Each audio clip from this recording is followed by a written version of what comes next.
My father raised his glass in front of 38 people and called me the disgrace of this family. He didn't do it quietly. He stood up from his lawn chair at his own Father's Day barbecue, waited until the music was low and enough people were watching, and he said it like he'd earned it, like he'd been saving it. I was standing near the folding table by the back fence. My cousin Dana stopped mid-sentence. My uncle set down his burger. My aunt looked at the grass. One of the kids near the cooler went still, because children always know when something real is happening. My father looked around the yard first, like he was making sure everyone was paying attention, and then he looked at me. He said I'd abandoned my mother when she was sick, that I'd disappeared when she needed me most, and only came around when there was something to gain. He said the family had watched it happen and stayed quiet for long enough. Then he raised his glass a little higher and said, "You have been the disgrace of this family." Nobody said a word. I looked around that yard. My brother Kevin was staring at the table. Renee was looking at her phone. My uncle had picked his burger back up. Dana was watching me with this expression I couldn't read. Not disagreement, just discomfort. 38 people who had known me my whole life, and not one of them said a single thing. My father sat back down. He picked up his drink. He looked at me the way you look at someone when you already know you've won. I think he expected me to cry, or argue, or leave without saying anything. That's what I'd always done, absorbed it and walked away quietly. Instead, I walked toward him. I reached into my bag. I pulled out a plain white envelope. I set it down on the table beside his glass, and I said, "Happy Father's Day, Dad." Then I left. I didn't explain it. I didn't say what was inside. I just walked through that yard with 38 people watching, got in my car, and drove home. He had no idea what was in that envelope, and I wasn't going to tell him. I should tell you how we got here. My mother's name was Loretta. She was diagnosed with early-onset Parkinson's in the spring of 2018, when she was 61. My father, Dale, was 64. He'd spent his whole adult life running 82 acres of farmland outside Granger, Tennessee. Soybeans, hay, a few head of cattle, 3 generations in his family. He talked about that land the way some men talk about their faith. My brother Kevin lived 40 minutes away. My sister Renee was in Nashville, 2 hours out. She called on birthdays, made the drive maybe 4 times a year. I lived 12 minutes from my parents' house. So when Mom started needing real help, not phone calls, not cards, I was the one who showed up. I drove her to the neurologist in Memphis every 6 weeks. I took Monday mornings off work for the early appointments. I tracked her medications and learned what a fall risk assessment looked like and knew which questions to ask when the doctor was being vague. I remember one Tuesday in the fall of 2019, Mom had a rough morning and couldn't get her hands to cooperate with her buttons. She sat on the edge of the bed and looked up at me with this expression that had nothing to do with embarrassment and everything to do with grief, like she was mourning something she hadn't fully lost yet. I buttoned her cardigan, and she held my hand for a second longer than she needed to, and neither of us said anything. That was who she was. That was what those years actually looked like. My father thanked me for all of it by telling the rest of the family he was handling everything himself. That was the version everyone got. That he had it covered. That I was checking in sometimes. That all 3 of us were pitching in equally. He never mentioned I was there 4 days a week. He never mentioned the phone call I got in October 2019, the one where his voice went small and he told me the farm was in serious trouble. But I'll come back to that. What I need you to understand first is that by the summer of 2020, I'd heard through my cousin that people had a whole version of me. Selfish, cold, only there when it was convenient. Every word of it was his, and I still don't know exactly when he started. That's the part that kept me up at night. Not the money, not what I didn't know about yet, just the question of when it started. I want to tell you about the farm loan before I tell you anything else, because the farm loan is what made me start keeping records.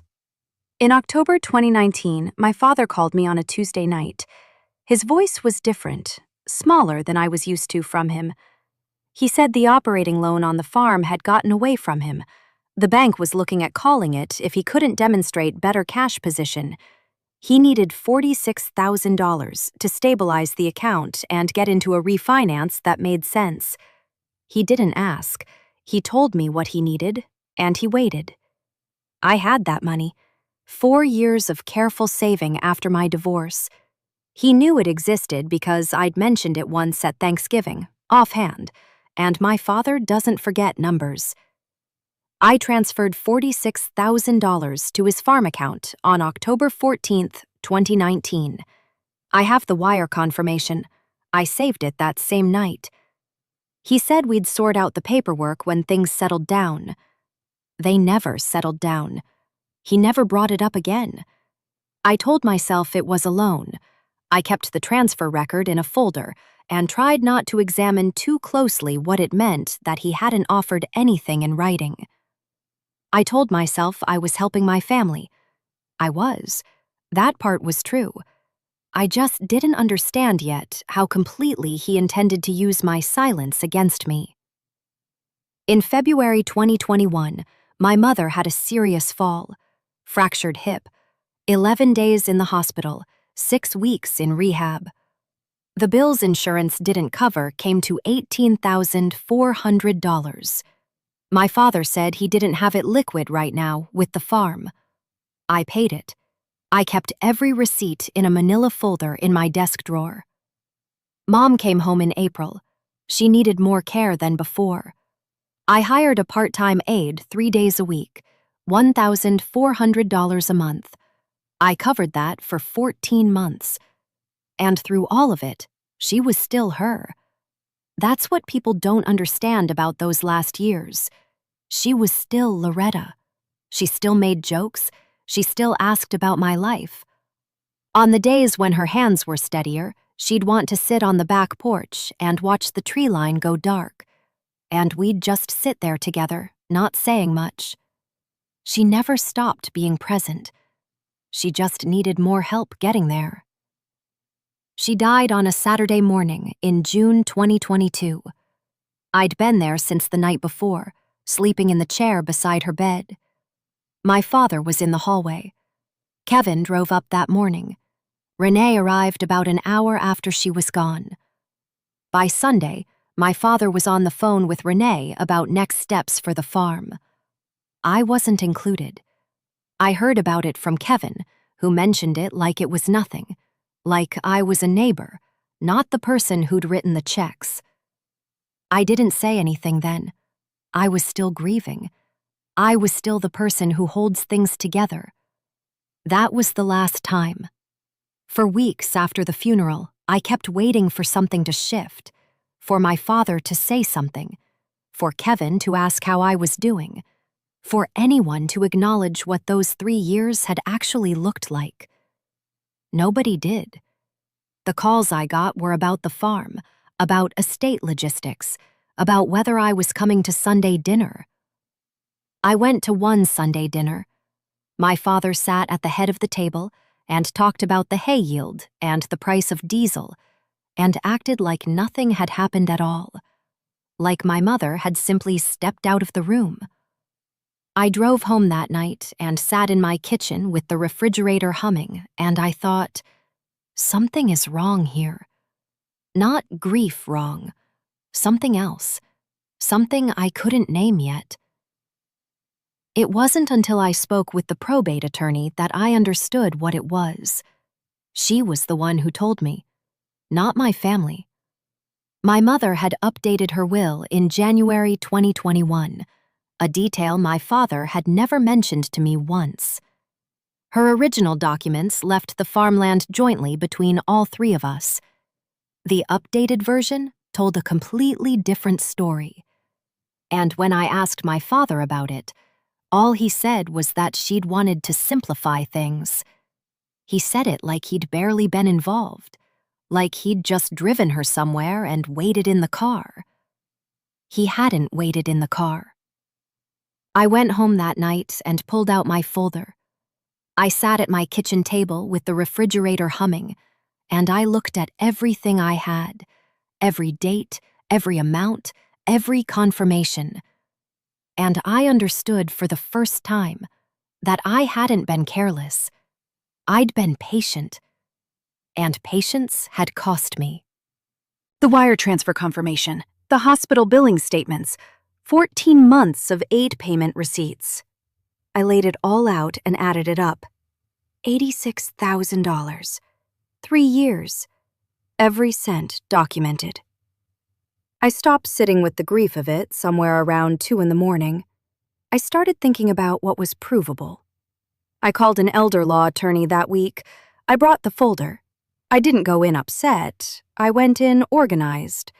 She looked at the wire transfer, the medical receipts, the aid payments, the timeline of my mother's cognitive decline, and the date of that will amendment. And she said we had a strong basis to contest the January 2021 document on grounds of undue influence. She said the loan was recoverable. She said the paper trail was unusually clean. I told her I wasn't doing this for the money. I was doing it because I was finished being the person who paid for everything and got blamed anyway. She said those two things weren't mutually exclusive. We spent 6 months preparing. I didn't say a word to my father. I went to Kevin's birthday dinner in March and sat across from my father and talked about cattle prices and watched him be completely at ease. He had no reason not to be. As far as he knew, I was still absorbing it, still holding it quietly, still the same person I'd always been. Then Father's Day came. The contest had already been filed. His attorney would notify him within days. I went to that barbecue because some part of me needed to see, one last time, whether he'd let it go quietly. Whether there was any version of this where I didn't have to be the one who made it public. He answered that question in front of 38 people. So I left the envelope, and I drove home, and I waited. Kevin called me that night around 9. He said my father had opened the envelope at the table, still in his chair, with people nearby. He'd read the first page and gone quiet. Renee asked what it was. He didn't answer her. He turned to the second page. By the third page, Kevin said, he'd stopped responding to anyone. Someone touched his arm and asked if he was all right. He didn't look up. A few people leaned in, trying to see what he was reading. The yard had gone completely still. The same stillness as when he'd stood up and made his toast. Except this time, no one was looking at me. They were all looking at him. He stood up eventually, without a word, and walked inside. The screen door closed behind him. Renee followed. Kevin stayed at the table and looked at the envelope still sitting there. He called me when he got home. He asked if it was all true. I told him yes. I told him about the $46,000. I told him about the aid, the hospital bills, all 14 months of receipts. I told him about sitting with an attorney and reading a will amendment dated 3 weeks after my mother fractured her hip, while she was still in rehab, and understanding that my father had arranged that appointment during the 1 week in 3 years I'd been out of town. Kevin didn't say anything for a long time. Then he said, "He told us you never helped." I said, "I know he did." The will contest settled 8 months later. The January 2021 amendment was set aside. My mother's original estate plan was reinstated. I was restored as a co-beneficiary of her share of the farm. My father repaid the $46,000 with interest as a condition of avoiding further litigation. His attorney had advised him the wire confirmation made the position very difficult to defend. He never apologized. A check came through his lawyer in February, and that was it. I haven't been back to the farm. I didn't go to Christmas. I hear occasionally, through my cousin, that he tells people I misunderstood the situation, that he was just trying to protect the property. I still have the wire confirmation in a folder on my desk. October 14th, 2019. I kept it for 3 years because some part of me always knew. I just never let myself finish that thought until he stood up in that yard. I left one envelope on that table, and the truth did exactly what I knew it would. If you've ever been the one who stayed quiet, who kept everything together while no one noticed, I hope this story felt like it was for you. If it did, subscribe. We post new stories every week. And if someone in your life needs to hear this one, send it to them. I'm curious, who came to mind while you were watching this? Tell me in the comments.